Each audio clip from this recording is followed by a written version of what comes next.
can actually look like. So, why does this matter for Indonesia? As we say, it's the second largest global producer. I think the future of the global market and supply chain is likely to be shaped by the decisions that are happening in Indonesia as well. I think that's definitely clear what we're seeing in the growth.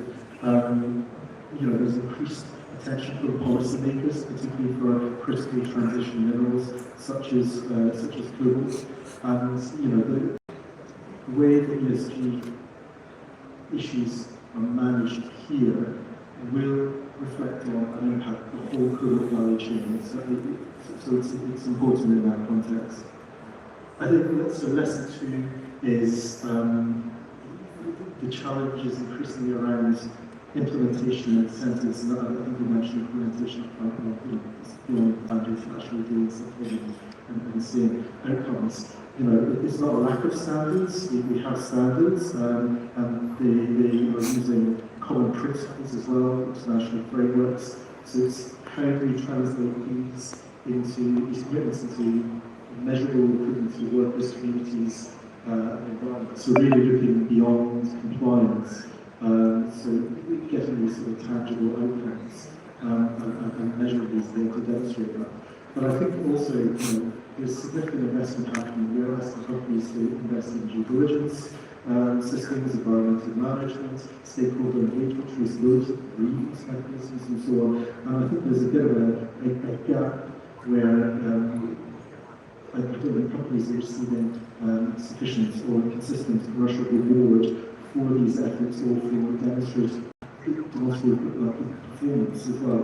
So thinking about procurement, finance, and market access, really we should be looking at how we can incentivize these efforts as well. The third lesson really is trying to avoid single thinking. Itu yang punya Lili. Gambarnya pecah. So in the context of the DRC, we're talking about that's the way person on the street talking about cool DRC, we're going to take artisanal responsible ASM. And I think for Indonesia, often it's talking about environment.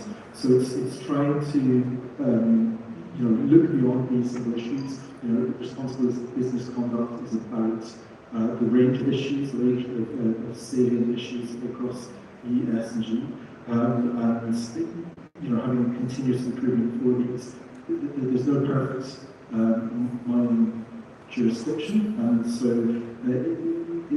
it's making sure that the risks are being identified, addressed, monitored, and communicated transparently. And of course, then seeing how we can reward measurable progress as well for these efforts. And I think the last lesson is around lasting progress requiring coordination and local ownership. Many of the ESG challenges we look at are systemic and they can't be solved by single companies. So, I think with the cobalt sector, we've seen the value of collaboration, but also the risk of fragmentation, and noting what Mike said, there's fragmentation initiatives, and that can have tremendous effects to actually achieving outcomes. So, making sure that we build a coordinated ecosystem from the outset, effective solutions that are built need to be locally informed, so that's involving governments, communities, workers, and civil society, making sure that there are strong local voices, that there are grievance mechanisms to help identify issues early and strengthen accountability. So, yeah, these are the expectations we're seeing. Dialogue amongst stakeholders will be a key part of addressing these. Litmus Institute and Global Institute have a platform, an ESG platform, where we discuss a lot of these issues, and I think this really helps support moving things forward. So, responsible sourcing systems, they can scale even in complex environments, and I think a couple of examples of what can be done in Indonesia and how Indonesia can really build on the global DRC experience. Thanks, Tom. Yeah, a lot of good lessons and certainly some principles to keep in mind in terms of really monitoring the issues that actually we're trying to risk, we're trying to mitigate. I think also thinking about all the different compliance expectations that speakers have talked about. Something I'm taking away, I think, from our work overall is that compliance, or at least the legal, is not always a perfect proxy for good practice, especially when you consider the level of consistent enforcement or compliance gaps. I saw a presentation this week that noted how strong the regulatory framework is in Indonesia on labor and collective bargaining, but then at the same time, we see parts of the sector, whether they be informal or otherwise, where actors are bypassing this framework of subcontractors. So just one of those issues where we need to do due diligence in a collaborative and a joined up way. We're not just looking kind of inside the fence, but we're looking at the supply chain. And I wanted to come back to you, Ning, on follow-up. Maybe we'll have a bit more about the lightning round. So I could kindly ask you all to really distill your interventions into the essential. Yeah, coming back to you, Ning, I mean, there's the CCMC audit program, there's also the monitoring, you're doing grievance mechanisms. Can these be fully effective to enhance accountability? Actually, a little bit clarification. There are two types of grievance mechanism. One is towards our assessment. Companies can apply through this grievance mechanism if they are not satisfied or they think our judgment or decisions are not fair. So this is one type of grievance mechanism. And there is another type of grievance mechanism, or what we call it is mediation and consultation mechanism. That is the one the community. This is a very innovative approach. Actually, the community can approach to our organization CCCMC through using our mediation and consultation mechanism to comply or to communicate with the targeted companies and to solve all these potential conflicts. The reason why we want to create this platform or this system is that we do see that there are voices, demands coming from both sides. We heard a lot from the civil society organizations or the local communities complaining about like it's really hard to find a Chinese person to talk to. And on the other hand, we also hear the demands from our member companies saying that social issues has been really challenging and how do we solve these problems? They need support. When we are communicating with both sides, we see that communication actually can be really important to bridge the system, because sometimes when something happens, it's not because the companies has do something wrong or the local communities has do something wrong. It's because of there is information gap and there are misunderstanding between the two parties. So that is why we try to facilitate this platform for both parties to have some, to talk to each other directly, to express their concerns. And also, I think this is a very good platform for the companies to notice what are the potential risks on the social aspect for their operations. So that is why we are currently setting up a working group that has already included the civil society organizations, not only in China, but global civil society organizations, to become official members of this working group to work with us to push the implementation of this mediation and consultation mechanism. And we have already received some of the applications from some local communities. And through some experiences we have engaging with local communities and civil society organizations and also with Chinese companies is that there are still like lessons to learn. They really need to understand each other much better. And we will continue these processes. Hopefully we can have a very successful case in the very recent future. And in that sense everybody can be more confident talking to each other and how everybody can work together to solve the real problem. Thank you. Great, thanks, Dave. And yeah, I mean, I'm really keen to follow this monitoring mechanism you have. I almost think of it as like a meta grievance mechanism. We hear about grievance mechanisms. There was a presentation earlier in the week where we saw that every case had been closed really without any meaningful resolution. So to have this kind of monitoring mechanism of the grievance mechanisms with society communities, yeah, really keen to follow that. And so turning back to you, Chris, what is the role of nickel mark in this, and how do you see that interfacing with some of the policy initiatives on ESG? Yeah, thanks for that. So first of all, the nickel mark, this is a responsible sourcing standard that sits in the copper mark family of standards, and it's expected to sit within the consolidated mining standard initiative. So we within the Nickel Institute, we don't have anything to do with we don't manage the nickel mark. So, and in fact, we don't advocate one standard over another.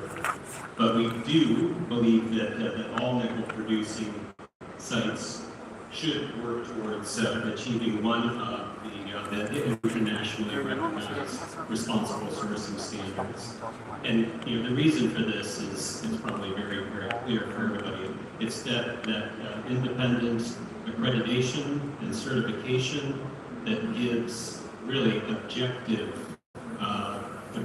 credibility, and that's something that's extremely valuable in today's marketplace.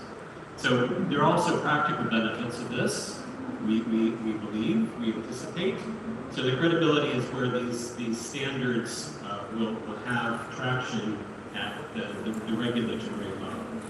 So we expect that responsible sourcing systems like these that are accredited, that are certified, that they will be accepted by regulatory mechanisms. And for example, the EU battery regulation. So I think a fair question is, are they demanding? And I would look around the room to the practitioners who are responsible for starting this journey and seeing it through. And I bet that to a person, everybody would say yes, they are demanding. But it's also important to point out that they are achievable. So every member company within the Nickel Institute has completed at least one of these, and that includes some of our newest members.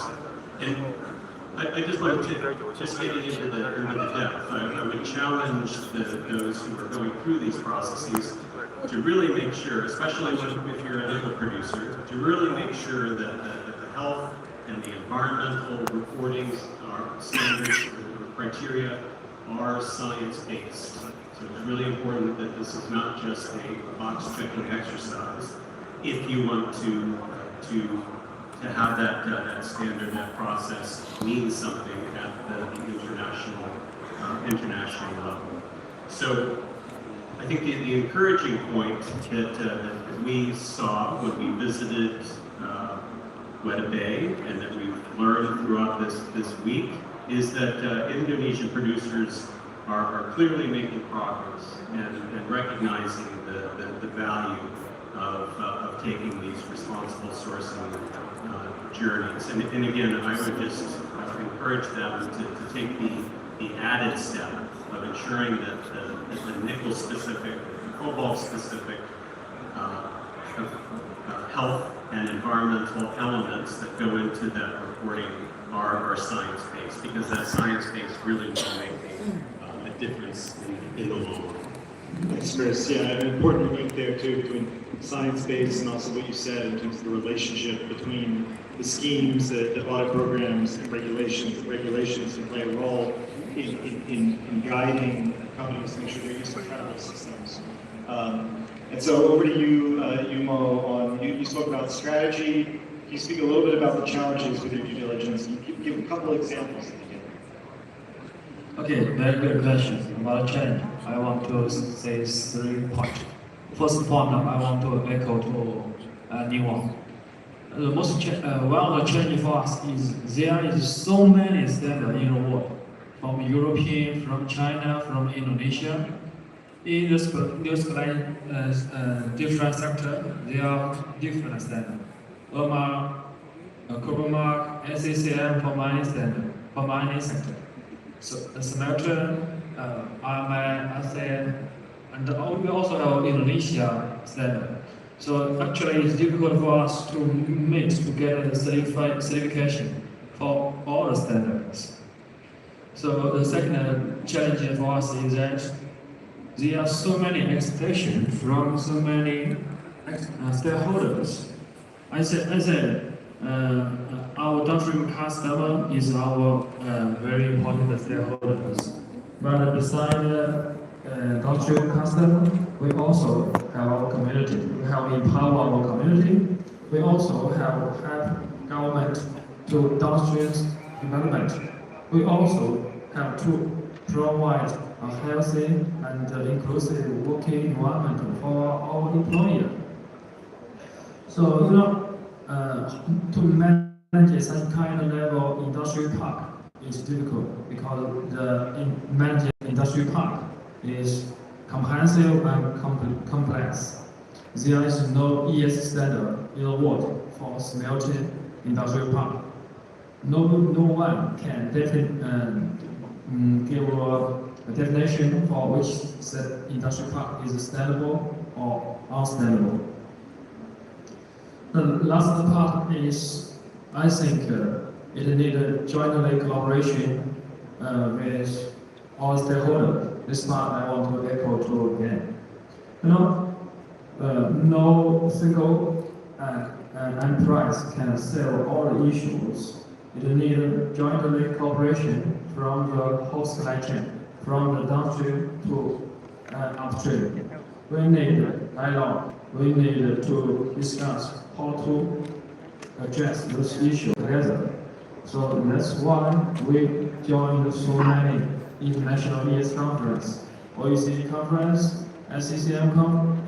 today SCM conference. We hold a side event in SM conference. We joined so many initiatives. We are the member of API. We are the member of FINI. We are also the member for ASEAN. So we also hold our jointly collaboration ES conference in our industry park. We invite our tenant company, our consulting firm, our stakeholder, our downstream customer. We discuss together. So what I want to explain is that just like Ben said, we should more transparent. I want to highlight what we want to explain is that Jinshan, we are open to communicate. We are all willing to collaborate. We have a courage to take the responsibility. So what is exciting for us is that last year we signed a joint declaration with UNIDO. This year, yesterday, we also signed an MOU with UNIDO to initiate AP4SD program, Industry Park for Sustainable Development, to promote the sustainable development of nickel supply chain.